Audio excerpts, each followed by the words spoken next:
Nearly all of your cells contain an identical copy of your entire genetic code, the full cookbook for how to make every kind of protein that your cells are capable of. And that's true for many other forms of complex life as well, including plants and many fungi. The cells in your stomach have all the same instructions as the cells in your heart. I feel like there's a good joke in there about it, like the way to a person's heart being through their stomach, but it's just not translating. Like the joke ribosomes in my brain must be hitting a stop codon. Anyway, don't worry, your stomach isn't going to start beating with the same rhythms as your heart. Despite having the same information, those stomach cells ignore the instructions they don't need, in the same way that I might ignore all the recipes in a cookbook that contain jalapenos, because heartburn? Ugh. In the words of the old African American proverb, ain't nobody got time for that.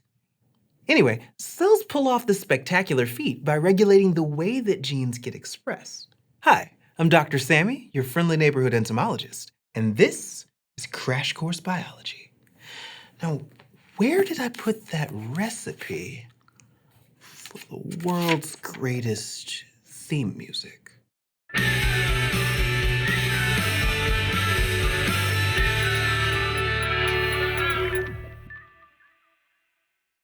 Our cells are amazing. Now, I know what you're probably thinking. Dr. Sammy, you say that about all the biology stuff. Well, yeah, but that's because it's true. In order to do the jobs that they need to do, our cells can selectively use certain genes while ignoring others. It's called gene regulation, and it's the process that determines which proteins get made and when and where they're created. And proteins are important in just about everything we do. Like, are you binge watching more Crash Course after this? Eating a plate of spaghetti?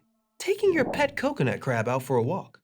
It's all thanks to your cells making proteins. To make a protein, cells start with a section of DNA called a gene.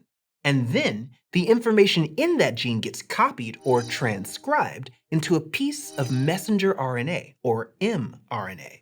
Then structures called ribosomes translate or read that mRNA, using it as the instructions to make a chain of amino acids that eventually fold up into a protein. Okay, so that's the TLDR, but there's much more on how proteins get made in episode 35. For today, we're talking about how that process can be interrupted at nearly any stage. You see, our cells have access to about 20,000 genes.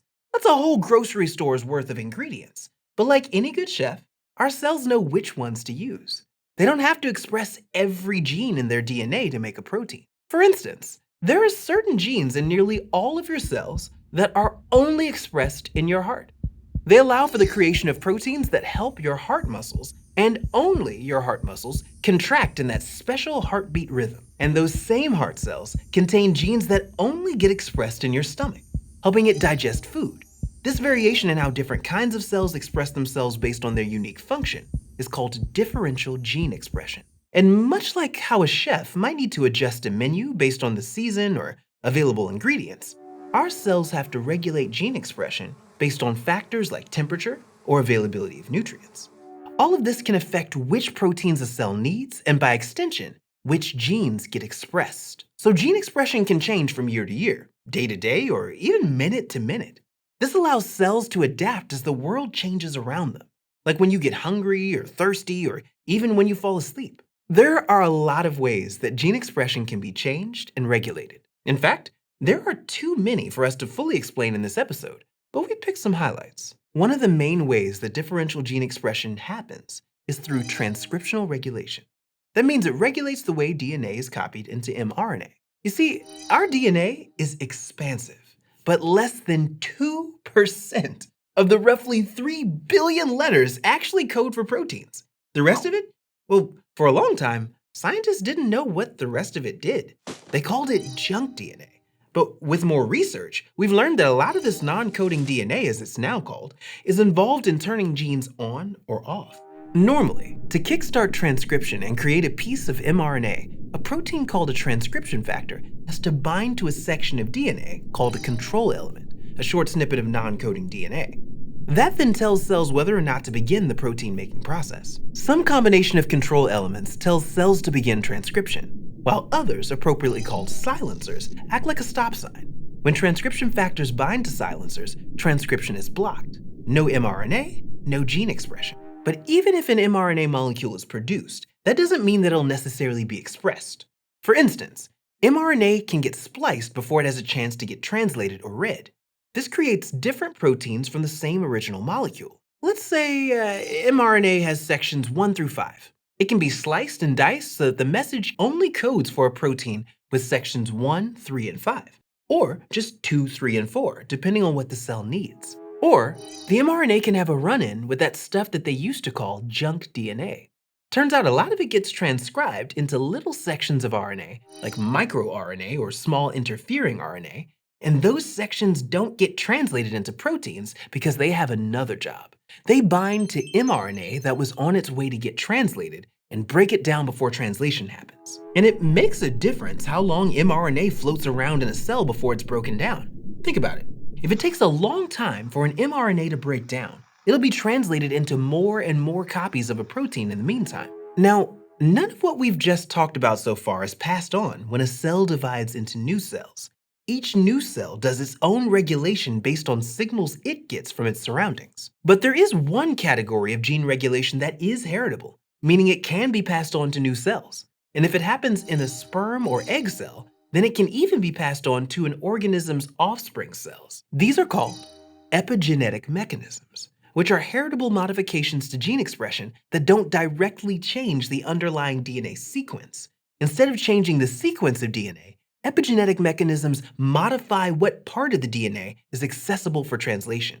And there are a couple of different ways to alter gene expression epigenetically. One involves the way DNA gets packaged. See, DNA isn't floating around the nucleus all willy-nilly. That would be like trying to stuff your entire wardrobe into your carry-on bag. Some organisms have literally meters of DNA in each cell. And unless it's wound up into a compact package, those cellular bags are going to burst at the seams. So cells keep all this DNA organized with the help of proteins called histones.